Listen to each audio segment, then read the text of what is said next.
Hello everyone, welcome back to FPL STAR. Today I gonna discuss about popular buy sell ranking for game week 2. So before starting, if you are new in this channel, please subscribe this channel for FPL content throughout the season.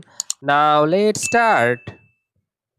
In rank 1 position, it's Chilwell and he is playing for Chelsea. Though he is a wing back for Chelsea, but in last match he played as a left winger, so he playing very advanced. His expected goal ratio is 0.82. So I think if you want to buy one player in this game, it should be Chilwell if you don't have him. Now move on to the second player, and it's Stupinian, and I put Chilwell ahead of Stupinian because Chilwell can damage your rank because he is so attacking, and also if you look at the fixture of Chelsea, it looks good, and that's why I put Chilwell ahead of Stupinian. On the other hand, Stupinian also a very good attacking left back. He playing as a left back, but sometimes he goes so advanced that he is almost essential for game week 2, and his expected goal ratio is 1.46, which is higher than Chilwell. This means Brighton is one of the most attacking side in EPL. So I think these two players is essential for your game week 2 team. Now move on to the rank 3 and 4 player, and in 3 position it's Madison, and he is the talisman for Tottenham. And if you look at their performance in first match, they performed well. They drawn with Brentford 2-2, and in this match Madison goal ratio is 1.05, which means that he is very good, and I put him in the good category because there are a lot of options in midfield options, so you can obviously navigate Madison. But I still think that if you want to go for a attacking transfer in midfield option, I think Madison should be the one, because his next fixture is Manchester United home. It's not ideal, but I still think that after that match Madison will be essential pick for game week 3 onward, and that's why he is in the third position. Now move on to the rank 4 player, and it's Saka from Arsenal. And if you look at he's playing in the last match, he playing in the right wing, and he scored at Stranner, and in this match he played very well. He passed a lot of key pass, so that's why I put him in the good category. But I put Madison ahead of Saka because if you look at Madison goal ratio is 1.05, whereas Saka has got 0.39.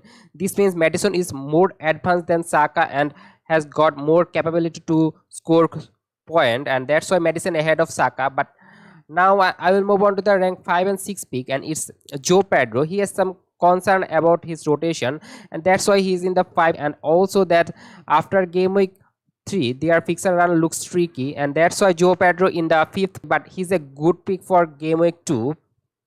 And if you look at the Joe Pedro, he playing as a attacking midfielder for Brighton and also the penalty taker, so he's a good option. But I put Saka ahead of him because Saka is a nails pair, but Joe Pedro is not totally nil because there is Inciso there. And in rank 6 position it's Saliba. He is also good pick as now Timber is injured, so I think Saliba will play most of the match, and that's why he's a good FPL pick. But I put him behind Joe Pedro or Saka or other two defenders Chilwell and Stephen, because if you look at Saliba's goal ratio is 0.04, which is not good for a defender. He doesn't have any attacking threat, and that's why he is in rank 6. Now move on to the rank 7 and 8. In rank 7 position it's James. I put him in rank 7 position because if you look at other Chelsea defender, it's Chilwell who playing more advanced than Reece James, and also Chilwell fitness is good. And on the other hand, Reece James is too much injury concern. He injured every 1 or 2 match after, so it's not a good thing for a James owner, and that's why he's optional category. But if he can stay fit, he can be a bargain player, and also he might be the penalty taker for Chelsea, and that's why he is in the 7th position but optional option because of his injury record. In 8th position it's Ake. In last match he started for Manchester City, and in this match Manchester City maintained clean sheet. But if you look at Ake's performance, his goal ratio is 0.12, which is not quite good. And City has a lot of defenders, so there might be a lot of rotation here. And that's why I put Ake in the optional option. But as Manchester City's fixture looks good, so there might be clean sheet for Ake.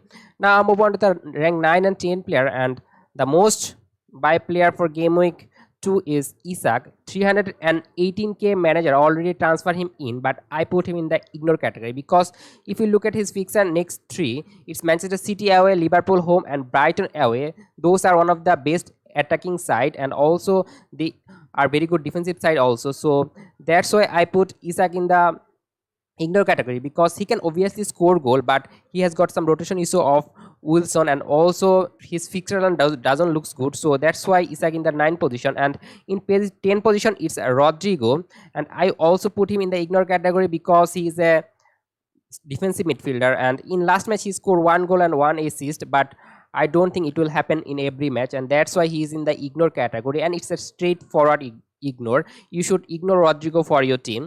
Now move on to the popular sale category, and first essential sale for game week 2 is Kevin De Bruyne, and I think he is an essential sale because he has got injury concern in hamstring, and I think it will be a long term injury, and that's why 10.4 million midfielder injured player you don't need your team, and that's why he's in essential sale.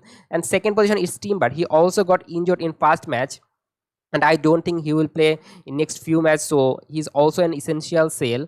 Now move on to the rank 3 and 4, and it's Tyron Mings. I put Tyron Mings also is in essential category because he is injured for a long time and his returning date is unknown, and he has got 0% chance of playing.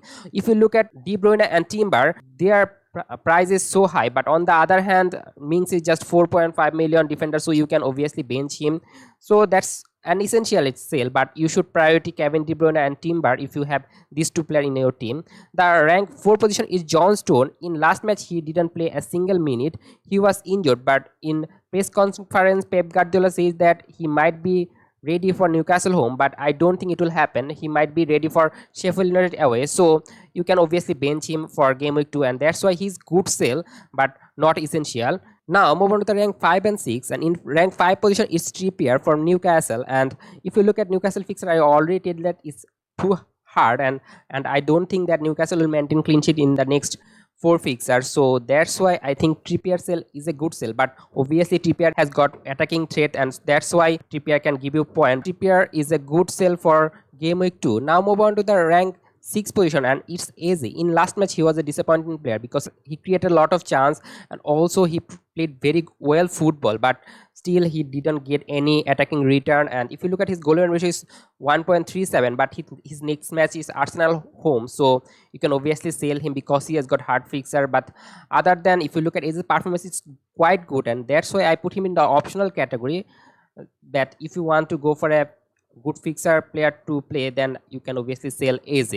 Now move on to the rank 7 and 8. In rank 7 position it's Gabriel, and a lot of FPL manager selling Gabriel because in last match he was benched for Arsenal, but I don't think he will get benched again because now Timber is injured, so I think Gabriel should start. And also other thing about Gabriel is that in last season he played 38 matches, so he's a totally nailed player for Arsenal, but now I think as Arteta make some change in tactics, so there might be some rotation for Gabriel, and that's why he's an optional sale, but I don't think it's a good sale. You should keep Gabriel because his fixture run looks good. Now move on to the rank 8 sale, and it's Darwin. He has got Bournemouth home in next fixture, so why you are selling Darwin? And I don't think it's a brainer because even if he played for the substitute, I think still he can got 1 goal or 1 assist, so he's an ignore sell for game week 2 because his fixture run is so good. After game week 2 you can sell Darwin because his minute is not totally good. He might be rotated because there is Jota, Gakpo in his position, and I think he is lower in the picking order, Jota and Gakpo. That's why you might sell him in game week 3, but in game week 2 I think it's no brainer to sell Darwin, and that's why he's in ignore. And in last 2 ignore is Odegaard, and why people selling Odegaard? In last match he was blanked. Saka and Martinelli provide point. When Odegaard will get attacking return, if he make an assist or goal, then I think he will get bonus point because he passes a lot of pass and he's a creative player. So when he get attacking return, he will get the bonus point. And I don't think you should sell Odegaard now because why you buy him in game week 1 if you don't trust him? And that's why I think I put him in the ignore sale. But I put in 10 ignore sell it's Watkins. His next fixture is Everton home and then Burnley away. In last match he also returned 1 assist. So why you are selling Watkins? It's also no brainer, and that's why it's also an ignore sell. If you look at the sell category, there are 4 players injured and you need to sell them fast, then you can sell other player if you want. And that's all for today. If you enjoyed this video, please like this video, and if you are new in this channel, please subscribe this channel for FPL content throughout the season. Good luck for your team.